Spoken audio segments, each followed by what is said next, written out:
Okay, fuel tap. We have removed the fuel tap, the fuel vacuum tap. We're going to take this apart and have a look inside it and check that diaphragm, make sure it's working and functioning okay. Right, hope you can all see that clearly. This fuel tap looks absolutely brand new, doesn't it? It looks really clean and in good condition. This is where the fuel goes in. It will then enters this chamber here, and then it goes into the diaphragm chamber and splits off along these hoses. So we believe that this is okay because of the fuel cap issue. Let's get it apart. It's very clean as this. I'm just wondering if it has been a replacement part or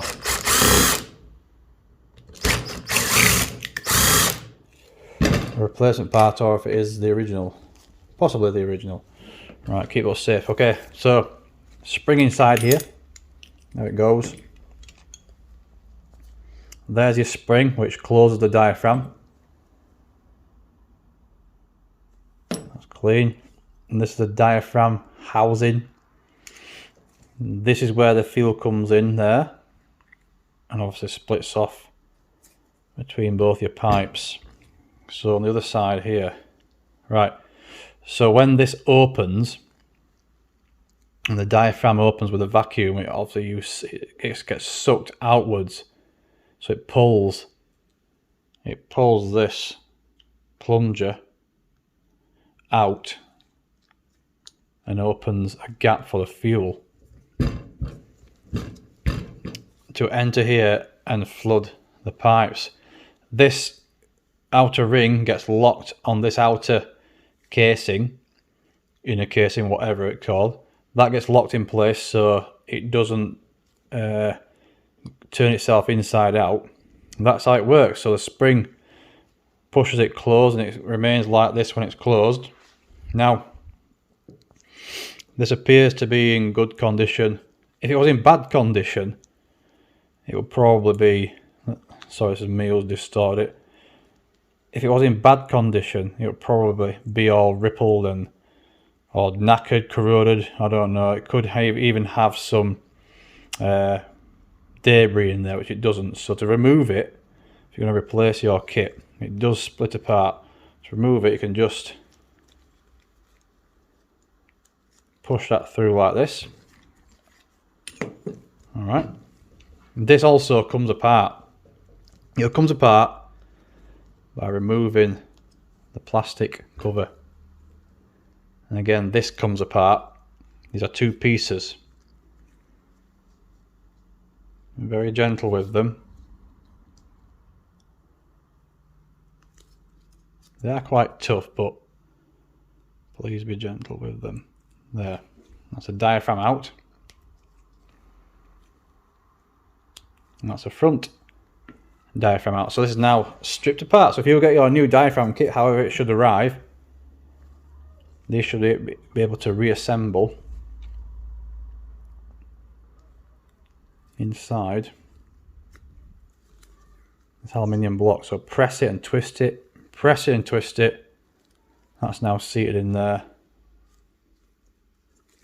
Obviously this side of the diaphragm, it's got like a big nipple on there and a little nipple.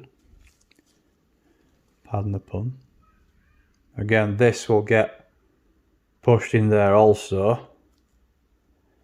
Push it in there and twist it around. It will be tight, it has to be tight.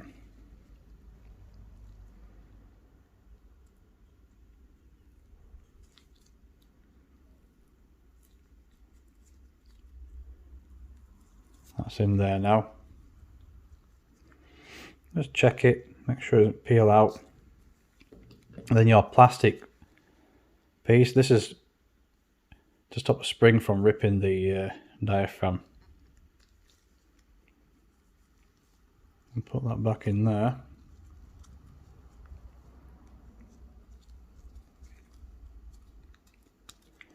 And probably good to go, that's on.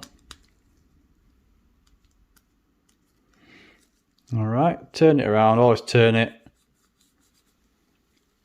And you know it's seated in place. So if you've got your new kit, then I'm now showing you how to replace it all. Okay, so this now will go into the center, whatever it's called, bracket or mount or piece. This dome section or pan section is where the large diaphragm goes, so you want to be squeezing that in there just like that. Press it around. Obviously a vent hole will go to the bottom.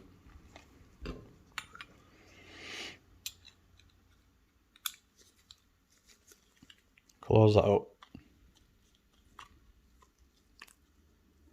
Now's the time to make sure that this is seated correctly in there. You won't get a fuel leak, but your diaphragm won't work.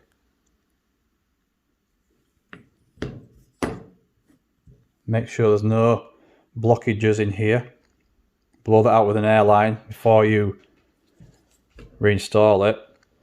It could quite possibly get crap or gunk in here. Okay, I'm going to blow that out with an airline, clean it, but we'll just assemble it for now. Put it back together.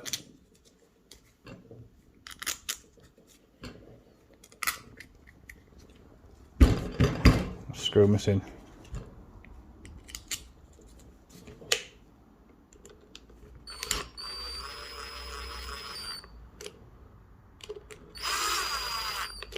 Don't over tighten these. Right, so I'll nip those up with a screwdriver and we'll test it, making sure it works.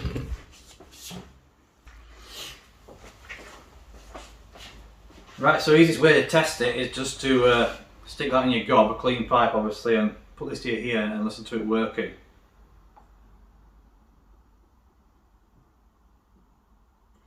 Yeah, I can hear that working. You've got to listen for it to compress and release, compress and release. Next thing I can do, I can put a little bit of fuel in there if I like, and then give it a little bit of a vacuum and see if it comes out of here. Right, the fuel came out. I'm going to show you a mod now, a modification. Now, if you want to turn this vacuum diaphragm bladder into a permanent flow, a gravity-fed fuel tap, you can do without having to purchase any additional parts. I'm going to show you how to do that right now. But before I do show you how to do this, this setup, this vacuum bladder there is a safety feature. It enables, well, it prevents fuel from escaping from the tank. This is an HRC mod, which has been tried and tested on some of their older race bikes. We'll get this apart. I'll explain to you.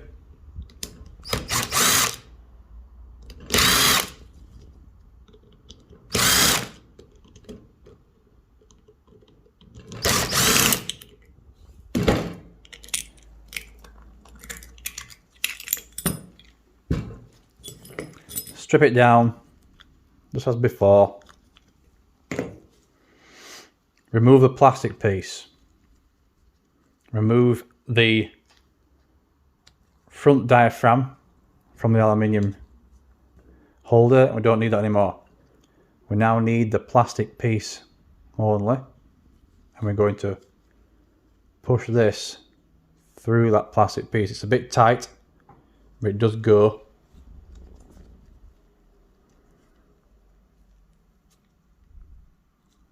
Put lots of pressure on it. Pick at it, pull at it, whatever you need to do. Don't damage it.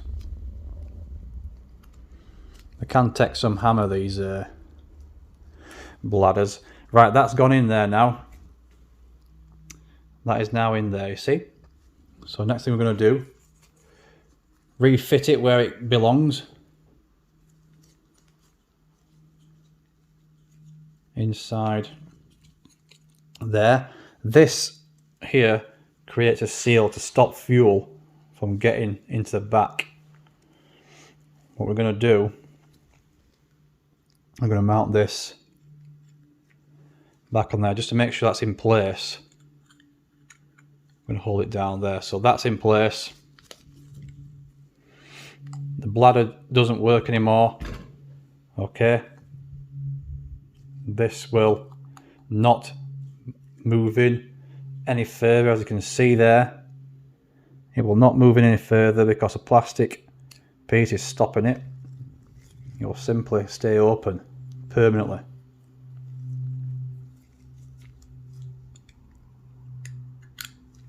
Next thing we're going to do is remount our vacuum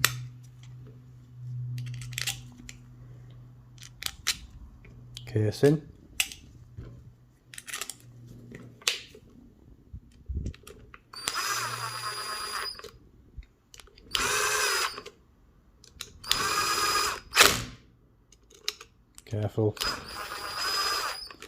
Careful not to round them off. Right, so we no longer need the spring or the bladder or the aluminium casing. That now is an open fuel tap. I mount that to the bike. It's going to bleed fuel straight through permanently. The reason they did this was for racing. They felt that the fuel flow when the bikes were top out, on the top end when they're flat out, the bladder did not offer enough fuel flow, so this was faster. The fuel got in there, shot straight out, fed those carbs. You can do this as a worst case scenario if you, for whatever reason, your bladder is stuffed out and you want to go riding or you want to go racing. But the only way to turn the fuel off now, stop that flow, is from this. It's a pretty crap design. It's an absolutely stupid design, because there should really be a fuel tap that is accessible for you to turn off at all times. The bladder was installed there as a safety feature to prevent, with the spring, to prevent fuel from flowing out here freely. But what if something happened inside there and this bladder was stuck with dirt, grit that corroded, I don't know, and this will be permanently open. You would have to remove your tank to turn this off. Ideally, this should have been the other way around, in my opinion, and you should be able to get to it either by quickly removing the seat or whatever. It shouldn't be this way, but it's done now. We've got fuel injections, it's old technology. Alright, so that now, like I said, is an open fuel tap. It will gravity feed, it will flow straight out of there. If you want to put this back, you just simply reassemble it.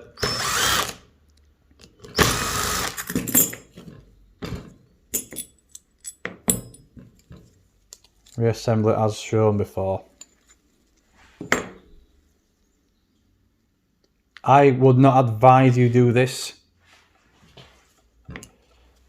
It is merely just for racing purposes, but you could install quick connector fuel lines if you wish. That will stop the fuel flow from the tank. This ain't going in today, is it? Right, got you.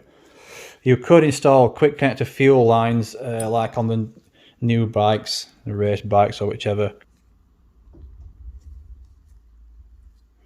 Put that back together, so push and twist seems to help.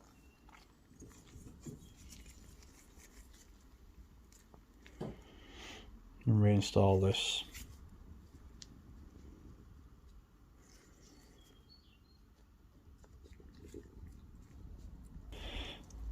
So just remember, I would not advise you, I'm showing you how that works, but I would not advise it unless you've got means of shutting that fuel off quickly in case any trouble arises.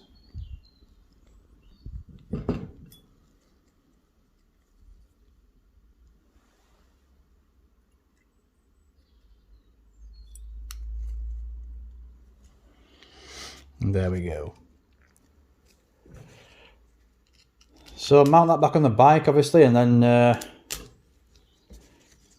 put a little bit of fuel in. Turn the fuel off. Make sure it's turned off before you test it and check for leaks. So remount it, fuel off, fuel in the tank, fuel open, and then see if it works.